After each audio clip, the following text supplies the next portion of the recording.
Bonjour, aujourd'hui on va travailler sur les propriétés de la fonction logarithme en base A. D'après la définition des logarithmes, nous avons appris que y est égal log de x en base A. Si on a cette fonction logarithme, alors on peut très bien dire que a à la puissance y est égal à x. Et c'est réciproque aussi, si a à la puissance y est égal à x, alors y sera égal log de x en base A. Donc, pour pouvoir démontrer les propriétés, on va utiliser la définition des logarithmes. La première propriété, c'est évident, parce que d'après la définition, nous savons que si log de A en base A est égal à 1, je peux dire A à la puissance 1 est égal à A.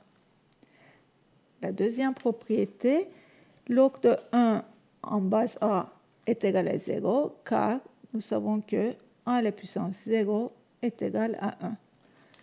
Et A, nous savons que c'est un nombre différent de 0 et même plus grand que positif, différent de 1 aussi. La troisième propriété. Dans la troisième propriété, si j'appelle log de x en base A égale à m, log de y en base A égale à n, ici on m'a dit que log de x fois y en base A est égal à la somme de log de x en base A et log de y en base A. Donc, je peux écrire à la place de log de x en base A égale à m, a à la puissance m est égal à x.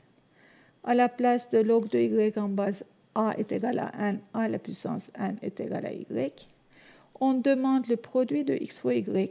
Donc, si je multiplie x et y, je multiplie les deux côtés, je dois multiplier a à la puissance m fois a à la puissance n. Et d'après les propriétés des puissances, x fois y est égal à la puissance a m plus n. Je vais utiliser la définition des logarithmes. Log de x fois y en base a est donc égal à m plus n. D'où j'aurai log de x fois y en base a est égal, m c'était log de x en base a, je remplace, et n c'était log de y en base a. Donc on a démontré la troisième propriété aussi. Le plus, ça vient donc de la propriété des puissances. La quatrième propriété, c'est cette fois-ci, on demande le quotient de x et y. On va démontrer exactement de la même façon. Log de x en base A, si je l'appelle m, log de y en base A, si je l'appelle n, a à la puissance m, c'est x, et a à la puissance n, c'est y. Cette fois-ci, comme on demande x sur y, donc je divise x par y, et j'aurai a à la puissance m sur a à la puissance n. D'après les propriétés des puissances, je peux écrire a à la puissance m moins n. Alors, x sur y est égal à la puissance m moins n. D'après la définition de la logarithme, je peux dire log x sur y en base a est donc égal à m moins n. Et si je remplace m et n, j'aurai log x sur y en base a est égal log de x en base a moins log de y en base a.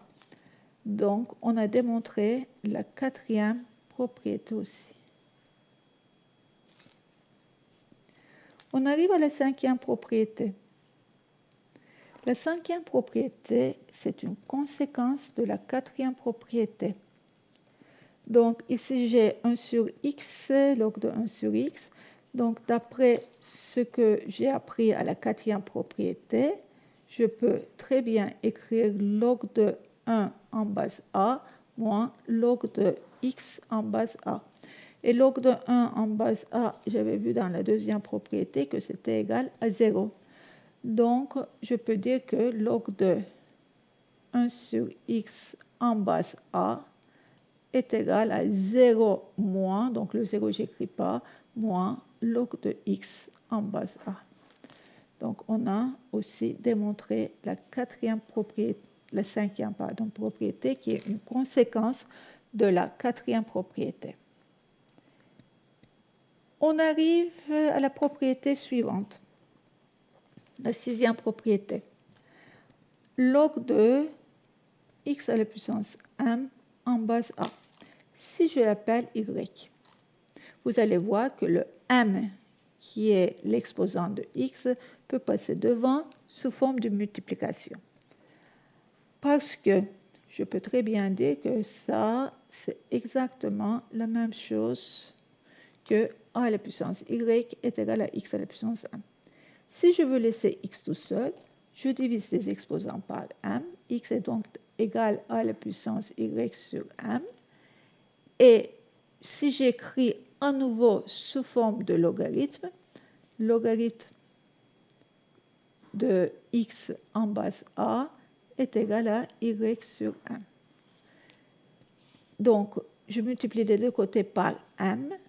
J'aurai donc y qui est égal à m fois logarithme de x en base a. Et y, c'était logarithme de x à la puissance m en base a. Donc, qu'est-ce qui se passe? Le m passe devant sous forme d'exposant. Et ça, c'est notre sixième propriété. La septième propriété. Cette fois-ci, l'exposant est sur la base. Regardez, si j'appelle log de x à la puissance n, l'exposant n vient devant sous forme de multiplication, mais on va inverser l'exposant de n. Donc, je l'appelle y. X est donc égal à la puissance n à la puissance y. D'après les propriétés des puissances, x sera égal à la puissance n fois y. Et si je veux, j'écris y tout seul, j'aurai donc a la puissance y est égal à x à la puissance 1 sur n. Donc, j'ai laissé y tout seul. J'ai divisé les exposants des deux côtés par n. D'après les propriétés des logarithmes, je peux écrire log de x à la puissance 1 sur n en base a est égal à y. D'où je peux utiliser la sixième propriété, l'exposant va passer devant. Donc, y sera donc égal à 1 sur n.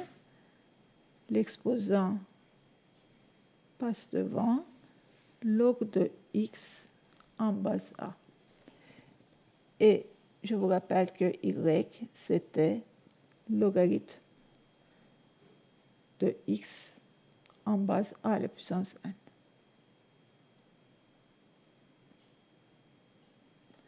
Ainsi, on a démontré la septième propriété. La huitième propriété, c'est une conséquence de la sixième et septième propriété. Donc, si on appliquait la sixième et septième propriété,